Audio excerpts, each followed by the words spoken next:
Coming to the stage, your first contestant. Give it up for Stephen Reilly.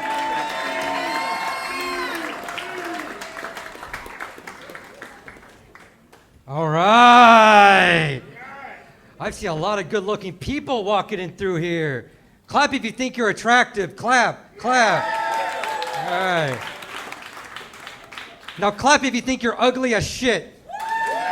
All right. Those are the people that have low self-esteem. Y'all need therapy.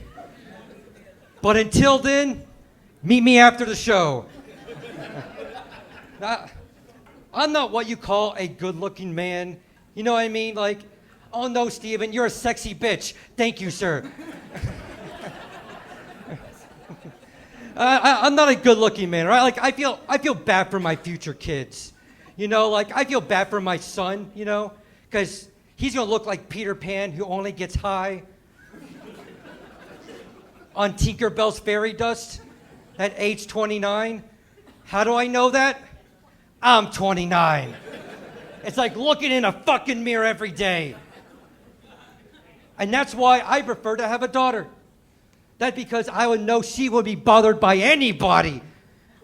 Because she's got the biggest defense mechanism known to man. She's gonna have my fucking face. Can you imagine his face flirting with you, any of you guys? Like the lip thing, like, Or the kissy thing, like, and she can use my pickup lines like, hey baby, it's a fuck o'clock. That's a perfect impression of my future daughter.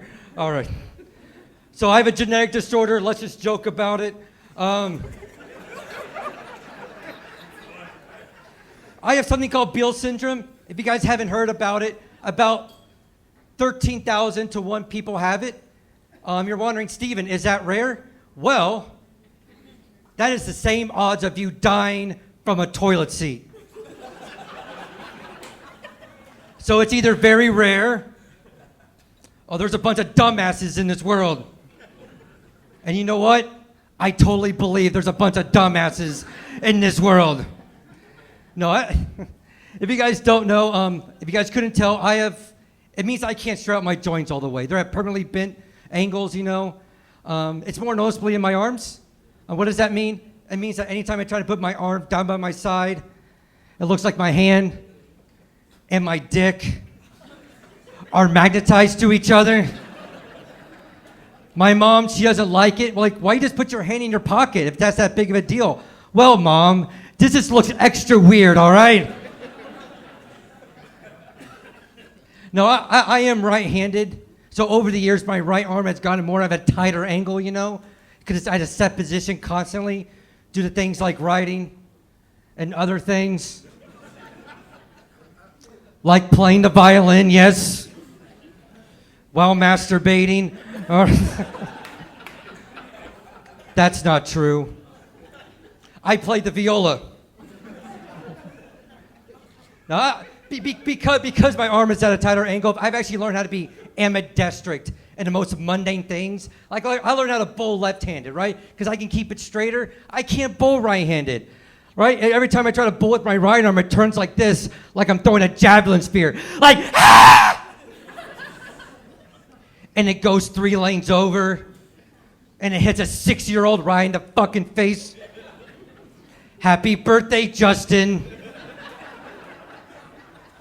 That's what he gets for stealing the last pizza at his own birthday party.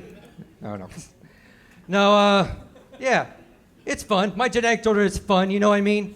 But I'm a mutation, so my brother calls me the mutant, which I think it's kind of hilarious because I call my brother a dickhead. Because he's being a dickhead. I don't know. Anyways, I did do cross country when I was in middle school. Not to brag or anything. But my coach told me that I was the fastest walker on the team. My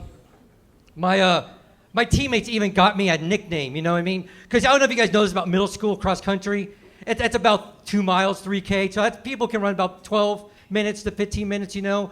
And then there's me, who could run in 20 minutes at the first mile marker. and my teammates called me the sloth because I could run just as fast as a dead sloth. I remember my first race, everything was taken down the finish line. Everybody left, including my parents. I got a text message saying, "You're walking home, you fucking sloth." I don't know. I don't mind walking, you know what I mean? But I did hold 2 records in middle school, that still holds today. Longest distance walked, and 2, the amount of people it took to find me in a search party. And because of my genetic disorder, I do suffer from heart murmurs when I was younger. And I was telling my cross-country coach this, and he told me that doctors thought that he had heart murmurs. But it turns out that he's just so goddamn muscular that it creates an echo chamber in his body. So what the doctors were hearing was just a heartbeat just echoing inside his body. So from now on, I don't tell people I have heart murmurs. I tell people I'm just too goddamn muscular.